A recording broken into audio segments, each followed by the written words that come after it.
I like to play the long game and the safe game versus just dealing everything and then having like, oh shoot, what did we just do? I think that that is probably not going to be that would not be a good scenario for the Commanders to get into this year. Well, good scenario. Good point here. Back in the day when Jimmy Johnson, I know we got to talk about this team. It's the NFC East team. Yeah.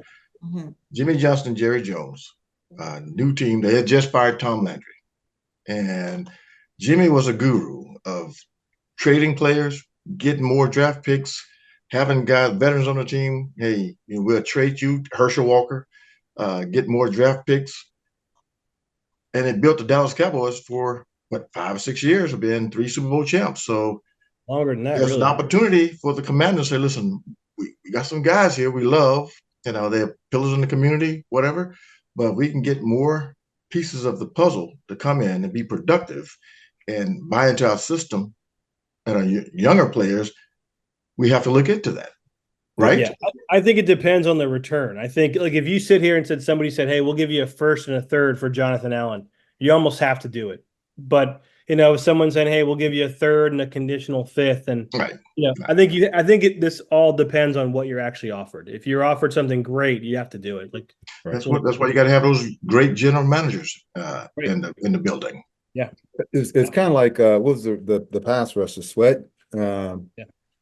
He was off. They were offered a deal that was a really good deal. So they were Great like, we gotta give up a pass rusher who was dominant. Was a good pass rusher, but the deal's good, and we need. And that was last year, right? Yeah, this past trade deadline, I think everybody was kind of scratching their heads, like, why would you give up your two best pass rushers? Right. Well, and that was last year. So what I'm saying is, a third for him, and then Chicago upped it. Hey, we'll give you our second round pick, and then we were like done, and that's smart. I'm again, with that philosophy for sure. Right. So last year there was an old regime here. They did that, right? Right. So now you got the new regime. They benefit from it.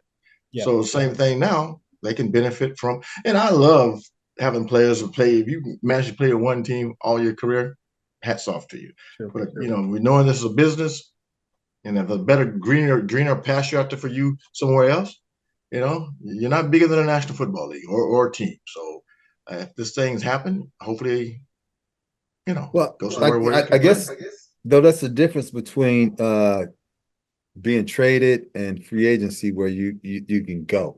Being traded, you don't know if the pasture's greener. You just put on the block and say, hey, you're going to this team. Free agency, you have a choice in the matter.